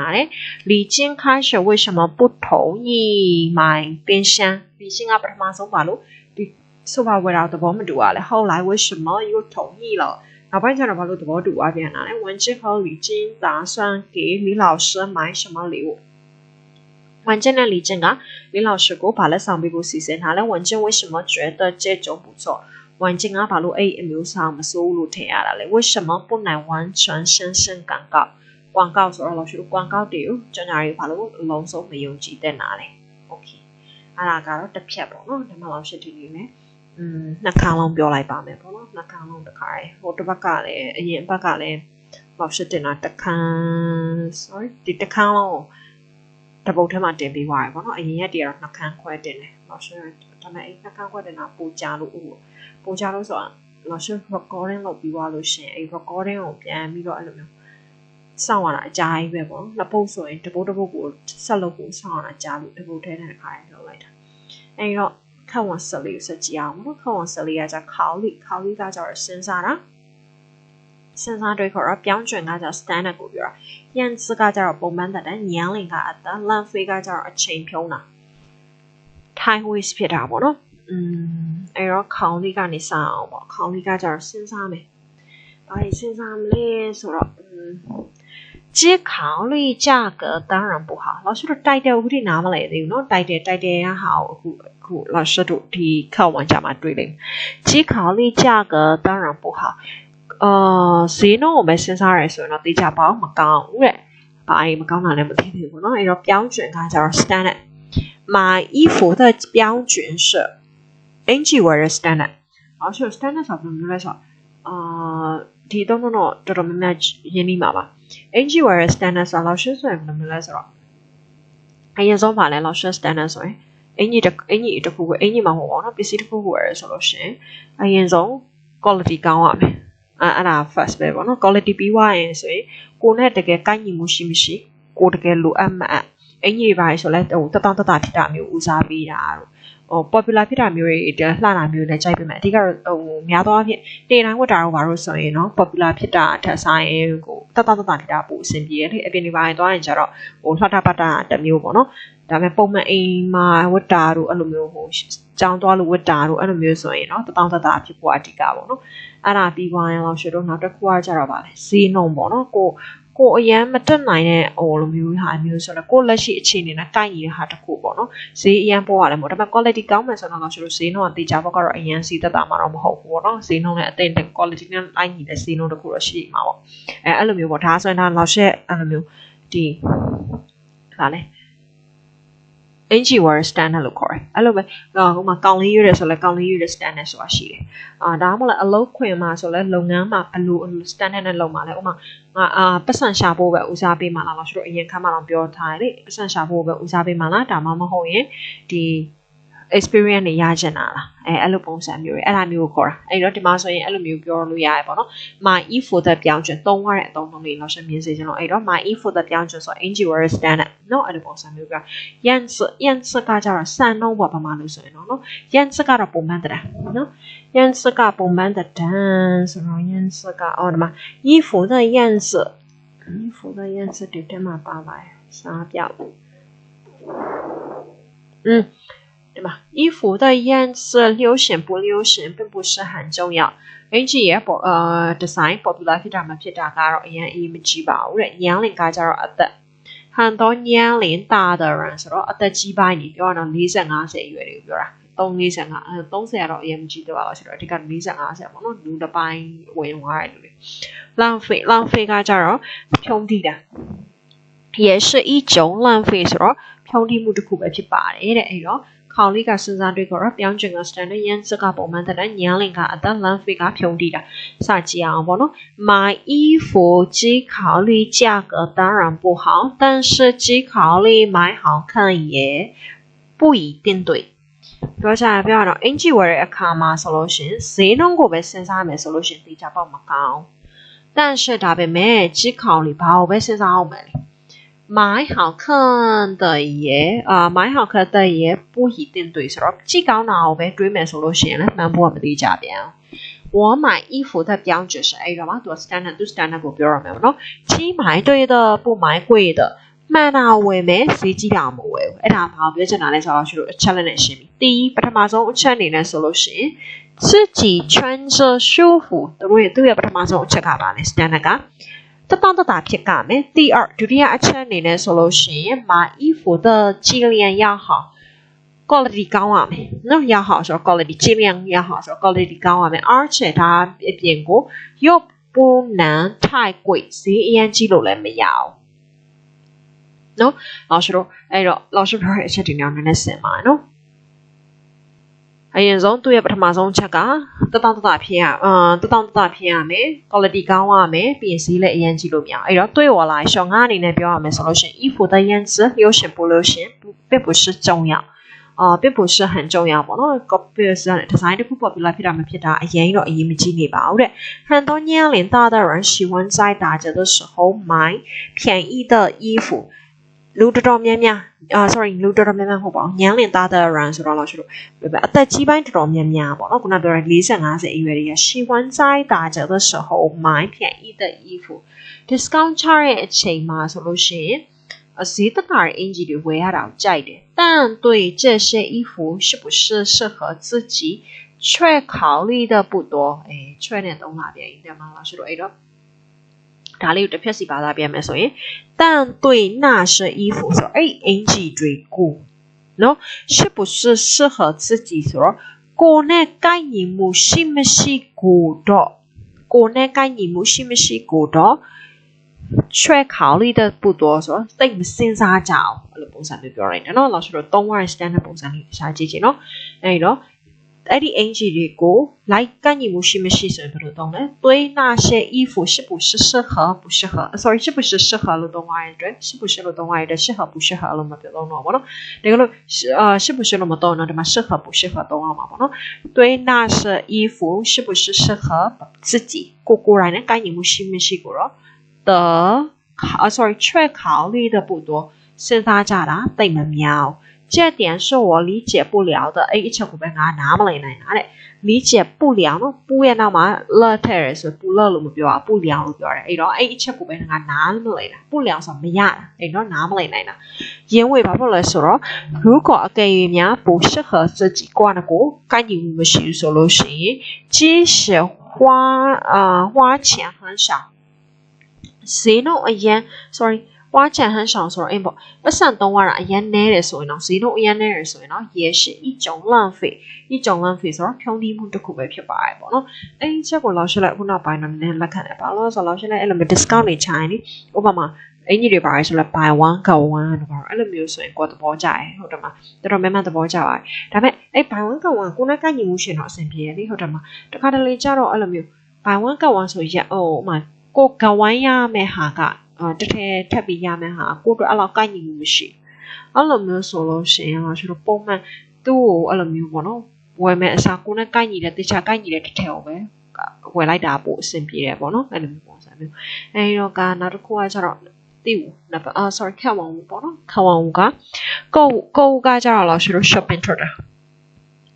尤其ကကြတော့အာတာချက်sorry 尤其ကကြတော့အထူးသဖြင့်ဆိုတဲ့အတိတ်ပဲเนาะအထူးသဖြင့်ရှုပ်တော့ကကြတော့လက်ခံရရှိတာ任何ကကြတော့ဘာမဆို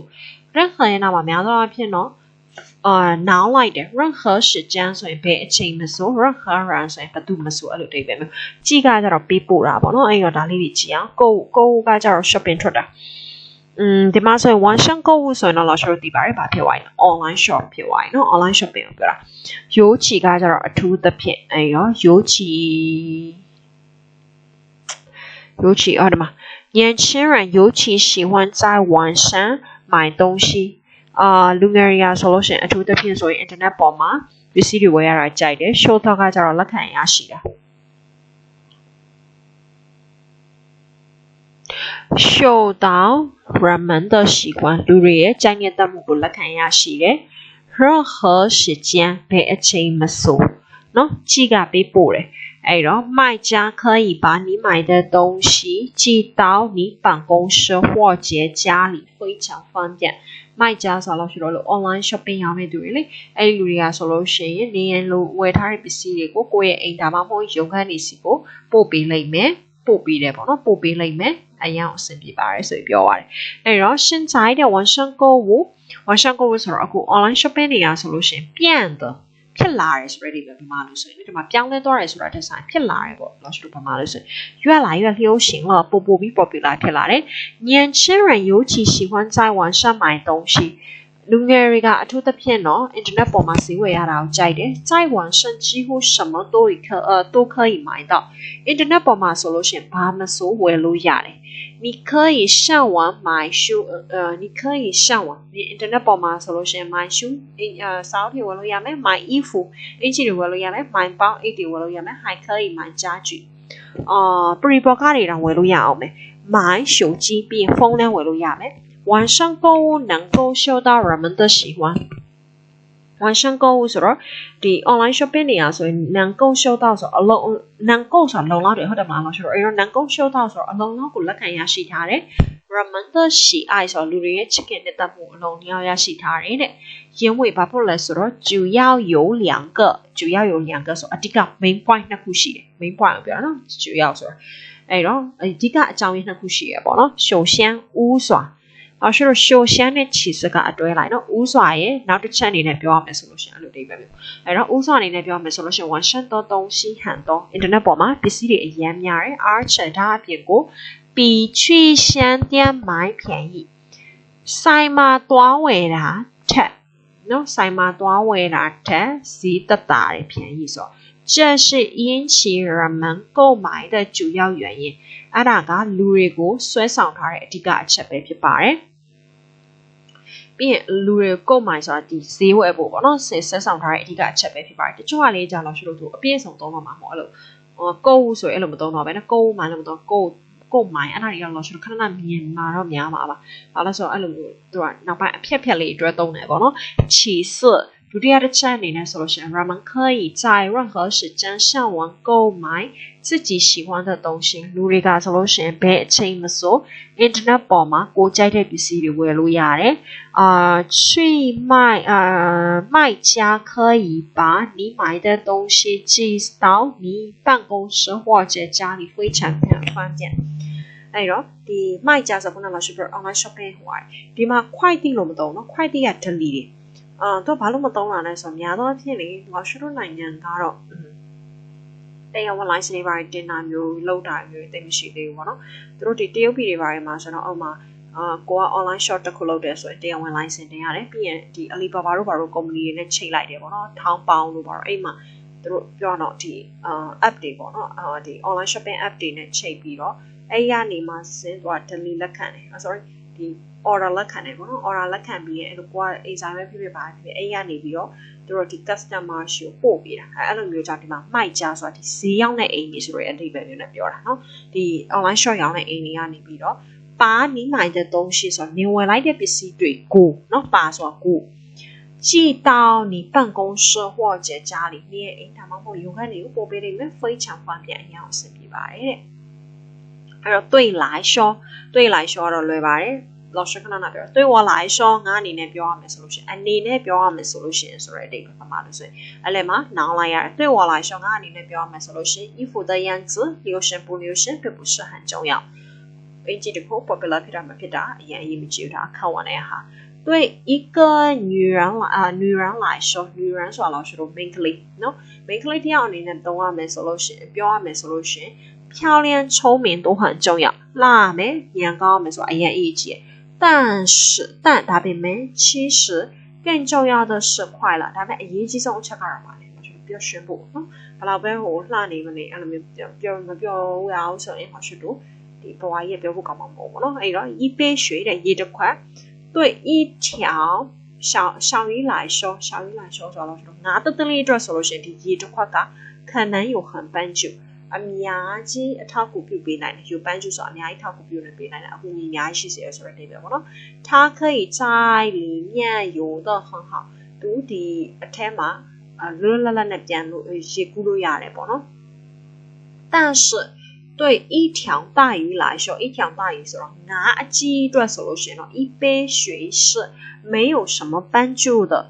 奇怪လေးတစ်ခွက်ကသူ့ဘာမှအကူအညီပေးမှာမဟုတ်ဘူး它需要的是一条河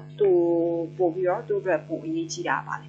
လိုအပ်တာကမြကြီးတစင်းပို့လိုအပ်တာပေါ့နော်အဲ့လိုမျိုးပြောပါရတော့တွေ့လာရှောအလဲမှာလောရှောနောင်းနေလာရပါတယ်နောင်းဆိုတော့သူ့ပြင်တော့ဘသူအနေနဲ့ပြောရမယ်ဆိုလို့ရှိရင်ဆိုတဲ့အဓိပ္ပာယ်မျိုးပေါ့နော်ပြီးရင်ရိုးချီအဲ့ရိုးချီကိုမှရိုးချီနဲ့ထည့်ပြည့်ရဲ့လောရှောတို့ပွားချချက်ရဲ့တူညီချက်ရဲ့ထပ်ပြီးတော့ပြောမယ်ပေါ့နော်ရိုးချီကကြတော့လောရှောဗမာလိုလည်းနည်းနည်းပွားပါတယ်ရိုးချီကအထူးသဖြင့်ထည့်ပြကအထူးတလဲဆိုတဲ့အဓိပ္ပာယ်မျိုးနော်အဲ့တော့နည်းနည်းလေးဘယ်လိုကွာလဲစစ်ကြည့်အောင်ပေါ့နော်ရိုးချီကတဲ့ F အနေနဲ့သုံးပါတယ်တဲ့ F အနေနဲ့သုံးတယ်ဆိုတော့လောရှတို့သိနေပါတယ် F အနေနဲ့သုံးတယ်ဆိုရင်နောက်ကပါလိုက်မယ်ဖတ်လိုက်မယ်နော်ရိုးချီရှင်ရန်ချင်းအထူးသဖြင့်တော့မျက်လုံးလေးပေါ့အဲ့တော့ဘယ်လိုအဓိပ္ပာယ်လေးနဲ့သုံးလဲကြည့်အောင်你女儿真可爱你的米莉亚ချစ်ဖို့ကောင်းလိုက်တာ真的真善你နည်းနည်းလေးတူရယ်ပေါ့နော်真善你ဆိုနည်းနည်းလေးတကယ်တူရယ်ကျန်တဲ့ကလာဆိုတော့ဘလူရဲ့ပုံမှန်တပြန်ပြောထက်ထက်ပြောရနော်အဲ့တော့ရိုးချီရှင်းရန်ချင်းအထူးသဖြင့်နော်မျက်လုံးလေးပေါ့လာဆိုတော့ဘာမှလည်းလို့ပြောရရှိရယ်ဒါကတော့လာဆိုတော့စားပိုက်တဲ့ဟာစားပိုက်တဲ့ဟာဆိုတော့လာဆိုစားတော့ဟိုတော့မဖက်ပြတော့ဘူးနော်ဒီတိုင်းလေးပဲဘာသာပြန်ပြလိုက်မယ်အဲ့တော့အခု online shopping တွေကပို့ပြီးတော့ popular ဖြစ်လာပြီရန်ချင်းရန်ရိုးချီရှီဝမ်လူငယ်တွေကအထူးသဖြင့် internet ပေါ်မှာဈေးဝယ်ရတာကိုကြိုက်တယ်尤其喜欢เนาะ那么都玩慢的饭的都玩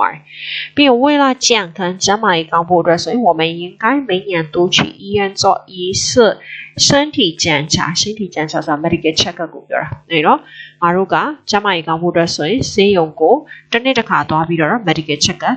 တခါတော့လုပ်တဲ့ね尤其是အထူးသဖြင့်နေနဲ့ပြောရမယ်ဆိုလို့ရှင်那些40-50岁的人40-50岁ဆိုတော့ဆိုတော့40-50အရွယ်ကိုပြောနော်40-50လို့မသုံး40-50လို့သုံးတယ်အဲ့ဒါလေးတစ်ချက်မှတ်ထားနော်这样可以早一些发生问题အဲ့လိုလုပ်ခြင်းအပြင်ကိုယ့်ရဲ့ဒီယောဂတွေစောစောသိလာနိုင်တယ်ပေါ့နော်အဲ့လိုပုံစံမျိုးအဲ့တော့ကဒါကရိုးချစ်အဲ့တော့ရိုးချစ်ကဆိုတော့များသောအားဖြင့်ဆိုရင်တော့အနောက်မှာ var လိုက်တာများပါsorry အနောက်မှာရှစ်လိုက်တာများပါရိုးချစ်အထူးသဖြင့်တော့ဘာလေးပေါ့အထူးသဖြင့်တော့ဘလူလူတွေပေါ့အဲ့လိုမျိုးတွေးပြန်နေသုံးတာများတယ်ပေါ့နော်ဒီမှာတော့ရိုးချစ်ရှီဝါလေးလည်းသုံးရတယ်ပေါ့နော်အထူးသဖြင့်ကြိုက်တဲ့တတာကတော့ internet ပေါ်မှာဝယ်တာဖြစ်ပါတယ်အဲ့တော့ရိုးချစ်နဲ့ထည့်ပြပါကွာလေအဓိကပွားရင်ဒီမှာနော်ရိုးချစ်နဲ့ထည့်ပြပါကွာလဲဆိုရှမ်းထုံးတင်ကကျတော့တူညီတဲ့အချက်အနေနဲ့ပြောရမယ်ဆိုလို့ရှိရင်တစ်ခုလုံးက F အနေနဲ့သုံးလို့ရတာအဲ့တော့ F အနေနဲ့သုံးလို့ရတယ်ဆိုတော့ရှိတော့ခုနပြောပြီးသွားပြီနောက်က var လိုက်ပြီးသုံးမှာပေါ့နော်var လိုက်ပြီးသုံးမှာဆို我对音乐很感兴趣ငါကဂီတကိုအရင်စိတ်ဝင်စားတယ်尤其是特别是အထူးသဖြင့်တော့ဒီမှာတော့အဓိပ္ပာယ်နှစ်ခုလုံးကဘာအဓိပ္ပာယ်နဲ့ပဲသွားမလဲဆိုတော့အထူးသဖြင့်တော့贝多芬ဆိုတာဘန်တိုဗင်ပြောပါတော့ဘီတိုဗင်လားဘန်တိုဗင်ဆိုဘီတိုဗင်အဲ့ဘီတိုဗင်ပြောတာပေါ့နော်ဒီ贝多芬ကိုကြိုက်ဆုံးပေါ့နော်သူရဲ့ဂီတအကြိုက်ဆုံးတော့ဝါရှိဝမ်းကြည့်လိုက်ကြိုက်တာနဲ့လော်မာနေရောပေါ့နော်အဲ့တော့ဒီမှာတော့အထူးသဖြင့်တော့ဘသူပေါ့ဆိုတဲ့ဟာမျိုးမှာဆိုလို့ရှိရင်အော်ရှိတော့尤其是特别是ကိုသုံးရတယ်ပေါ့နော်ပြီးရင်နောက်တစ်ခါကျ不同点မတူညီတဲ့အချက်ဆိုလို့ရှိရင်တော့ဗာလဲဆိုတော့ကအော်ရှိတော့ဒီရှစ်နဲ့ပတ်သက်တာကိုကြည့်မယ်နော်ဒီရှစ်က尤其ကအော်ရှိတော့ခုနရှစ်မပါလဲသုံးလို့ရတယ်ဒီလား尤其မှာရှစ်မပါလဲအထူးသဖြင့်ဆိုတော့အချက်လက်နဲ့ပြောချင်ရင်尤其ကရှစ်မပါလဲသုံးလို့ရတယ်။အော်မှာ尤其贝多芬ဆိုပြီးသုံးလိုက်လဲရတယ်ဒီလားဒါပေမဲ့ထည့်ပြေကတော့မရအောင်ထည့်ပြေကရှစ်လိုက်ကိုလိုက်ရတယ်အထူးသဖြင့်ကိုပြောချင်။နောက်ဆိုထည့်ပြေအတိတ်ကပုံမှန်ထည့်ပြေတစ်လုံးနဲ့ဆိုအထူးတလဲလို့ပဲရှိတာထည့်ပြေရှစ်လို့ပြောလိုက်တော့မှအထူးသဖြင့်ဆိုတဲ့အတိတ်ပဲဖြစ်သွားတယ်။အဲ့ဒါအကြောင်းမလို့မော်ရှ်တို့ကထည့်ပြေဆိုရင်တော့ရှစ်တွဲကိုတွဲရတယ်尤其ကရှစ်ပါပါမပါပါပြဿနာမရှိဘူးလို့မှတ်ထားလိုက်ရင်ရပြီအဲ့အလွယ်နည်းမှတ်တာပဲနော်။နောက်ဆိုတော့အဲ့တော့ကြည့်အောင်这是活动办得不错哦ဒီတစ်ခါ activity တွေလုပ်ထားတာစီစဉ်ထားတာမစိုးဘူးပေါ့နော်尤其王老师讲的这个故事အထူးသဖြင့်王老师ပြောလိုက်တဲ့အဲ့ပုံမြင်ပေါ့တဲ့给我们留下很深的印象ငါတို့ impression ကောင်းရင်ခြံခဲ့စေတယ်အဲ့တော့ဒီမှာဆို尤其နာမ老师တို့ဘာမထည့်ထားအောင်လဲရှစ်မထည့်ထားအောင်ရှစ်ထည့်လိုက်လဲရတယ်ဘာမှဖြစ်ဘူး尤其ကရှစ်ပါပါမပါပါအဆင်ပြေတယ်လို့ပြောအောက်မှာကျတော့ဗာလဲ特别是尤其是နော်ဆိုတော့ထည့်ပြကြတော့ရှစ်ပါအောင်ပါတယ်尤其ကပါပါမပါပါပြဿနာမရှိဘူးအထူးသဖြင့်ဆိုတဲ့အဓိပ္ပာယ်သူမှာပါပြီးသား尤其ရဲ့အဓိပ္ပာယ်မှာလည်းအထူးသဖြင့်ဆိုတဲ့အဓိပ္ပာယ်ပါပြီးသားဆိုတဲ့အတွက်သူ့အတွက်ရှစ်ပါတာမပါတာသူ့အတွက်အဓိပ္ပာယ်သူ့အတွက်အရင်ပြဿနာမရှိပါဘူး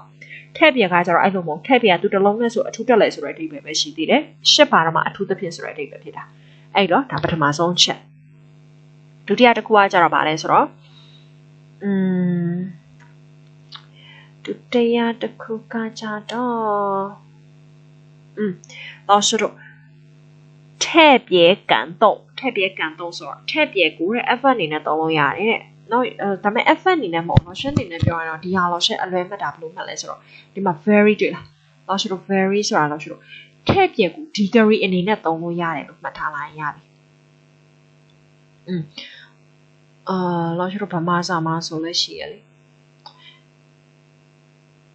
ဒီရုပ်ရှင်ကိုကြည့်ပြီးတဲ့နောက်မှာအထူးတလဲကိုအဲ့လိုဝမ်းနဲ့ခံစားချက်ကြီးရလိုက်တယ်အထူးတလဲကိုအဲ့လိုမျိုးစိတ်တွေအဲ့လိုမျိုးပေါ့နော်လှုပ်ရှားသွားတယ်အဲ့လိုဒိတ်ပဲမျိုးမှတော့ရှုတို့ဘာလဲဆိုတော့ထည့်ပြကိုအဲ့လို degree ပုံစံမျိုးပေါ့နော်ပြော emotional ကိုနည်းနည်းပြောပြတဲ့ဖော်ပြတဲ့ degree အနေနဲ့သုံးလို့ရတယ်ဒီမှာဆိုရင်တော့ရှုတို့ရိုးချီကိုအဲ့လိုမရအောင်နော်ရိုးချီကကြတော့ရှုတို့ပြောရအောင် emotional ကိုအဲ့လိုမျိုးဖော်ပြရဲအဲ့လိုလောရှုတို့ဗမာစာမှာဆိုအရန်စိတ်လှုပ်ရှားသွားတယ်ဆိုတဲ့အဓိပ္ပာယ်မျိုးပေါ့နော်အဲ့လိုမျိုးခါနဲ့ဆင်တယ်အဲ့လို degree ပေါ့ပြောရအောင် degree 3တဲ့ပုံစံမျိုးနဲ့ဆိုလို့ရှိရင်ရိုးချီမရအောင်ထည့်ပြပဲရတယ်ဒါပေမဲ့အဲ့ဒါလောရှုတို့ဗမာလိုခွဲလဲလွယ်တယ်ဒီလားအထူးသဖြင့်စိတ်လှုပ်ရှားရလို့ဘယ်သူမှမပြောဘူးအထူးတလဲစိတ်လှုပ်ရှားသွားတယ်ပဲပြောကြတယ်ဟုတ်တယ်မလားထည့်ပြကအထူးတလဲဆိုတဲ့အဓိပ္ပာယ်လို့လောရှုပြောပြီးသွားအဲ့တော့ဂျပန်ရှောင်းရှော讲了一个爱情故事ဒီက romantic story တခုကိုဒီဝတ္ထုကပြောနေတာဟာလမအင်က romantic ဖြစ်တယ် run လူတွေကိုထည့်ပြကန်တော့အထူးတလဲစိတ်လှုပ်ရှားသွားစေတယ်အဲ့လိုမျိုးဆိုရင်လောရှုထည့်ပြပဲရတယ်ရိုးချီမရပါပြီးရင်ထည့်ပြက adjective အနေနဲ့လည်းသုံးလို့ရပါတယ်တဲ့အဲ့တော့ adjective အနေနဲ့သုံးလို့ရတယ်ဆိုလို့ရှိရင်တော့老师တို့ဟိုဟာလေထက်ပြန်ရောင်းချိုဟိုဟာနဲ့တူတယ်老师တို့အရှိမတော့ဟာလေရှစ်ကြည့်ကုံစော်လားမသိဟုတ်တယ်မလားရှစ်ကြည့်ကုံစော်ပါသွားတယ်对我来说ဒီမှာဒီလိုသုံးတယ်လို့ပဲရှစ်ကြည့်ကုံစော်အဲ့လိုသုံးတယ်လို့ပဲအနောက်မှာ noun တန်းလိုက် noun တန်းကပ်လိုက်တာပေါ့နော်老师တို့ဒီမှာဆိုလဲအဲ့ဒီတိုင်းပဲထက်ပြန်ရောင်းချိုဗမာလို့ဆိုရင်ဘယ်လိုလဲရှစ်ကြည့်ကုံစော်တော့လက်တွေ့အလုပ်ပေါ့နော်ထက်ပြန်ရောင်းချိုဆိုအထူးတလဲတောင်းဆိုချက်တွေနော်အဲ့တော့如果你有什么特别要求或者任何不清楚的地方请和我们联系အထူးသဖြင့်မြင်မှာဘာတောင်းဆိုချက်တွေရှိအထူးတလဲတောင်းဆိုချက်တွေဒါမှမဟုတ်လဲမရှင်းလင်းတဲ့နေရာတွေဆိုရင်ငါတို့ဆက်သွယ်လို့ရပါတယ်ဆိုပြီးပြောသွားတယ်အဲ့လိုချင်းနေမျိုးမှာဆိုရင်ရိုးချီမရအောင်ပေါ့နော်အဲ့တော့老师အချင်းချုပ်နေပြန်ပြီးတော့အလွယ်လေးမှတ်ပြမယ်နော်အချင်းချုပ်မှတ်မယ်ဆိုရင်တော့ရိုးချီက老师တို့ပါလေရှစ်ပါမပါပြဿနာမရှိဘူးအဲ့ဒီတော့老师တို့ sentence တစ်ခုမှာအနောက်မှာ老师တို့ဒီလိုခွဲခိုင်းတဲ့အထက်မှာရှစ်မပါလာဘူးဆိုလို့ရှိရင်ရိုးချီပဲရမယ်ထည့်ပြမရဘူးမှတ်ထားပြီးရင်ထည့်ပြက degree အနေနဲ့သုံးလို့ရတယ် degree နည်းဆို hand တို့ဘာလို့သုံးတယ်လို့ man verb နဲ့တွဲသုံးလို့ရတယ်ရိုးချီမရပါပြီးရင်နောက်တစ်ခုကကျတော့ဗာလေထည့်ပြက老师တို့ noun နဲ့တွဲပြီးကပ်ပြီးတော့တစ်ခါတန်းသုံးလို့ရတယ်ဒါပေမဲ့ noun ဆိုဟိုလို noun နော်老师တို့ adjective အနေနဲ့သုံးတဲ့ noun ကိုပြောတာထည့်ပြရောင်းချိုဆိုအထူးတလဲအဲ့ဒါတော့老师တို့ဗမာလိုစဉ်းစားပြီးတော့ဘာသာပြန်လာလို့လေဒါလည်းဆိုတော့အထူးတလဲဆိုတော့အဓိပ္ပာယ်မျိုးဆိုရင်ထည့်ပြပဲရတယ်ရိုးချီမရအောင်နော်အဲ့တော့ဒီလောက်ဆို老师တို့လည်းခွဲကြရှစ်ပါနေပြီဆိုရဲပါလေနောက်ခုလုံးသေးကြနေရိုးချီထည့်ပြရိုးချီ是ထည့်ပြ是နောက်ခုလုံးရတယ်ဟုတ်တယ်မရှစ်ပါနောက်ခုလုံးရတယ်အဲ့တော့ဒါ老师တို့ဒီနှစ်ခုပဲရှင်းပြလိုက်နော်考试做题前呢首先要清楚问题的意思上面ဘက်မဖြေကြအရင်ဆုံးကိုဒီ answer paper ကိုတခြားလေးအရင်ဖတ်ကြမယ်ပေါ့အဲ့လိုလေးပဲပေါ့နော်ရှိတော့ပါမှာဆို answer paper ကိုတခြားလေးအရင်ဆုံးဖတ်ကြမယ်ပြီးရင်နောက်တစ်ခုကကြတော့ရိုးချီ是အထူးသဖြင့်ဆိုရင်တော့特别是အထူးသဖြင့်ဆိုရင်တော့在做တဲ့在做ပါလဲဆိုတော့老师တို့数学题的时候သင်္ချာဘာသာရပ်ဖြေတဲ့အချိန်ဆိုပူအရေးကြီးတယ်他从来没有见过这么大的水သူတခါမှဒီလောက်ကြီးတဲ့နှင်းကိုမမြင်ဘူး老师တို့အနောက်မှာဘာပါနေလဲ高盛 Mandavat ပါနေဆို老师တို့ဥမာပျော်ရွှင်တယ်အထူးတလဲပျော်ရွှင်တယ်ပဲရှိမှာအထူးသဖြင့်ပျော်ရွှင်တယ်မရှိဘူးအဲ့တော့ထည့်ပြ高盛နော်အဲ့တော့အဲကြောင့်မို့သူအပြင်မှာအချိန်ကြာကြီးတောင်စော်လိုက်တယ်ပေါ့နော် ပြီးဟန်ပါနေပြီစဉ်းစားကြည့်ပေါ့နော်လောရှိတော့ဟန်ပါနေပြီဆိုရင်နော်ဘာအနေနဲ့ပဲတော့ဟန်ဆိုရင်ဟန်နဲ့နောက်မှာ adjective လိုက်တာမလားအဲ့တော့ adjective ဆိုပါတယ်လောရှိလို့သိပါနော်အဲ့တော့看上去ကြည့်ရတာဒီမှာလည်းအဲ့ဒီတိုင်းပဲ好看နောက်မှာ adjective 好看ကြည့်ကောင်းတယ်နော်ကြည့်ကောင်းတယ်ဆိုရင်နော်လောရှိတော့ပြီးရင်နောက်တစ်ခါကျ年轻人ဆိုရင် noun ကတ်ထားတယ်အဲ့တော့ကိုယ့်ကိုခွဲကြည့်ပေါ့နော်လောရှိတော့များသောအားဖြင့်တော့လောရှိတော့ noun ကတ်ထားရဲဆိုလို့ရှိရင်အထူးသဖြင့်ဆိုတဲ့အဓိပ္ပာယ်မျိုးပေါ်ခြင်းဒါမှမဟုတ်ရှစ်မပါအောင်ဆိုလို့ရှိရင်ဘာဖြစ်မလဲပေါ့နော်ပြီးရင် adjective ဆိုလို့ရှိရင်ဘာဖြစ်မလဲဒါတော့လောရှိတော့လွယ်ပါတယ်နော်လွယ်ပါဆိုအရင်သူကဗမာလိုလောရှိတော့ဘာသာပြန်ပြီးတော့မှခွဲကြည့်လိုက်ရတယ်ဘာသာပြန်ပြီးခွဲကြည့်ရင်လည်းသိတာလေလောရှိတော့အထူးသဖြင့်လို့အထူးတလဲတော့အဲ့အဓိပ္ပာယ်ပုံမူတည်ပြီးတော့ခွာမှာပဲပြီးဟိုပတ်တန်အရောက်ခွဲလိုက်ရပါတော့ adjective adverb နဲ့ခွဲလိုက်ရတယ်များသောအားဖြင့်တော့လောရှိတော့ဒီမှာကျွေးတဲ့လောက်ကဘာသုံးတာပုံများလဲထဲ့ပြဲကိုသုံးလို့ရတာပုံများတယ်ဟုတ်တယ်မလားထဲ့ပြဲသုံးလို့ရတာပုံများတယ်ထဲ့ပြဲက degree တွေဆိုရင် degree တို့ adjective ဆိုထဲ့ပြဲပဲသုံးတယ်ရိုးချီလုံးဝမသုံးရိုးချီသုံးလို့ရတာဆိုလို့ရှစ်ပါတာနဲ့မပါတာပဲရှိတာအဲ့ဒီမှာလည်းလောရှိတော့အုပ်စုကပွဲနေနော်အော်ဆောမှာ回答问题里讲我们老师答了先别了拜拜买衣服要考虑什么英语文跑身上了我买衣服的标准是什么啊英语文 standard 干嘛嘞我不能理解的是什么拿不来的这干嘛嘞在网上可以买哪些东西 internet 宝马把这个围路亚嘞人们为什么喜欢在网上购物路里亚把了 internet 宝马是为了在哪里哎，有噶我们现在结束了，老师都会比较吧哩。就 HSK4 然後咪多啲三樣嘅喎咯，三樣嘅時候噶，你來到你皮皮真係特別特看你啲查理錄多吧喎咯。老師咧အားလုံးအဆင်ပြေပြီးတော့လေ့လာရအဆင်ပြေတယ်လို့ပြောလိုက်ပါတယ်။老師တို့နောက်တစ်ပတ်မှလည်းနောက်အခန်းဒီမှာပြန်တွေ့ကြပါမယ်နော်။အားလုံးကျေးဇူးတင်ပါတယ်ရှင်။လေ့လာရအဆင်ပြေကြပါစေ။